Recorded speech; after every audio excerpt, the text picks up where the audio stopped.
Hi friends, welcome back to my channel girly corner. आज हम बनाने वाले हैं सिंघाड़े के आटे का फलाहार। तो चलिए देखते हैं इसे कैसे बनाया जाता है। इसे व्रत या उपवास में खाया जाता है क्योंकि इसे अनाज नहीं फल माना जाता है।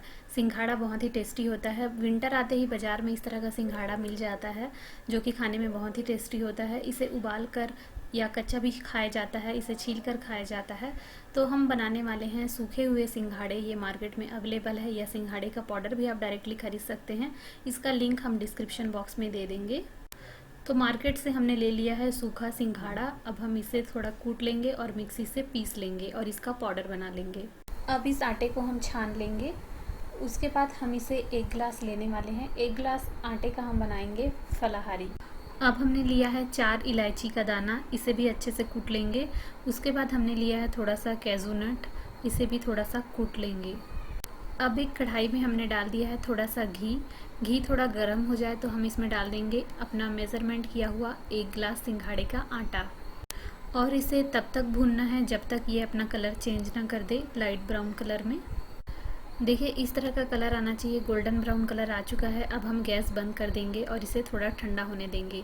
ठंडा होने पर हम इसमें दूध और शक्कर मिलाएंगे। ठंडा होने पर हम ऐसा इसीलिए करते हैं ताकि इसमें गुठलियाँ ना आएँ। 1 गिलास सिंघाड़े के आटा में हम मिलाएंगे 1 गिलास शुगर। अब हमने इसमें मिक्स कर दिया है आधा किलो दूध। अब इन सबको बहुत ही अच्छे से मिक्स करना है ताकि इसमें लम्स ना रहे।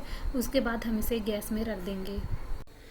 अब हम इसमें डालेंगे 3 गिलास पानी। 3 गिलास पानी डालने से ये थोड़ा पकने में टाइम लेगा। लगभग 45 मिनट्स तक इसे पकाना होता है। जितना ज़्यादा पकेगा उतना ज़्यादा ही इसका स्वाद बढ़ता है। इसे हम मीडियम फ्लेम में पकाएंगे और लगातार चम्मच चलाते रहना है। बाद में हम इसे कम फ्लेम पर पकाएंगे।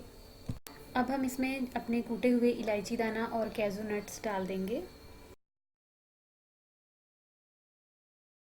इसमें लगातार चम्मच चलाते रहना है। थोड़ी देर बाद आप देखेंगे इस तरह से ये हो जाएगा, और लगभग 1 घंटे का समय लेता है। तो लास्ट में लगभग 1 घंटे तक मैं आपको चम्मच चलाया है, उसके बाद जो है वो आपको दिखाती हूँ।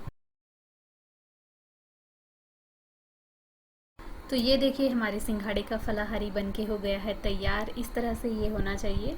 अब हम इसे घी लगे प्लेट में रख लेंगे ताकि अच्छे से जम जाए, और बाद में हम इसे कट कर लेंगे। उपवास में सिंघाड़े का उपयोग इसलिए किया जाता है क्योंकि ये जो है वो शरीर को पर्याप्त मात्रा में ऊर्जा देता है। साथ ही साथ ऐसा माना जाता है हमारे छत्तीसगढ़ में कि ये जो होता है, हम उपवास जब रखते हैं तो हमारा जो मुंह है वो सूख जाता है। तो ये जो सिंघाड़े से बने जो चीज़ हैं उसे खाने से ये निगलने में भी आसान होता है, इसीलिए इसे खाया जाता है। तो हम इसे थोड़ा खोबरा जिसे बोलते हैं छत्तीसगढ़ में, डेसिकेटेड पाउडर से इसे हमने डेकोरेट कर दिया है। इसमें नारियल का बुरादा भी आप डाल सकते हैं। वाओ, ये देखिए कितना सुंदर और कितना परफेक्ट होके आया है हमारे सिंघाड़े का फलाहार। ओके गाइस, तो ये था हमारा सिंघाड़े की बर्फ़ी भी इसे बोल सकते हैं। आई होप कि आपको वीडियो पसंद आया होगा। पसंद आया है तो लाइक शेयर कमेंट जरूर कीजिए। Thank you so much for watching and keep watching my videos. Bye bye.